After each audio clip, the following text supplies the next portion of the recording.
کہتے ہیں کہ ایک طوطا طوطی کا گزر ایک ویرانے سے ہوا۔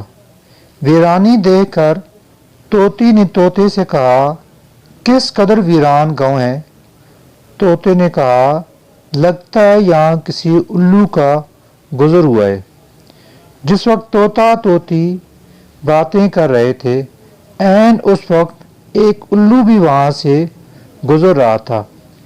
اس نے طوطوں کی بات سنی اور وہاں رک کر ان سے مخاطب ہو کر بولا، تم لوگ اس گاؤں میں مسافر لگتے ہو، آج رات تم لوگ میرے مہمان بن جاؤ، میرے ساتھ کھانا کھاؤ۔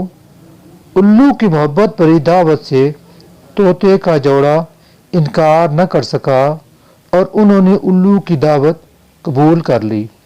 کھانا کھا کر جب انہوں نے رخصت ہونے کی اجازت چاہی تو الو نے طوطی کا ہاتھ پکڑ لیا اور کہا، تم کہاں جا رہی ہو؟ طوطی پریشان ہو کر بولی، یہ کوئی پوچھنے کی بات ہے، میں اپنے خاوند کے ساتھ واپس جا رہی ہوں۔ الو یہ سن کر ہنسا اور کہا، یہ تم کیا کہہ رہی ہو؟ تم تو میری بیوی ہو۔ اس پر طوطا طوطی الو پر جھپٹ پڑے اور گرما گرمی شروع ہو گئی۔ دونوں میں جب بحث و تکرار زیادہ بڑھی تو الو نے طوطوں کے ساتھ ایک تجویز پیش کرتے ہوئے کہا، ایسا کرتے ہیں، ہم تینوں عدالت چلتے ہیں اور اپنا مقدمہ قاضی کے سامنے پیش کرتے ہیں، قاضی جو فیصلہ کرے گا وہ ہمیں قبول ہوگا۔ الو کی تجویز پر طوطا اور طوطی مان گئے اور تینوں قاضی کی عدالت میں پیش ہوئے۔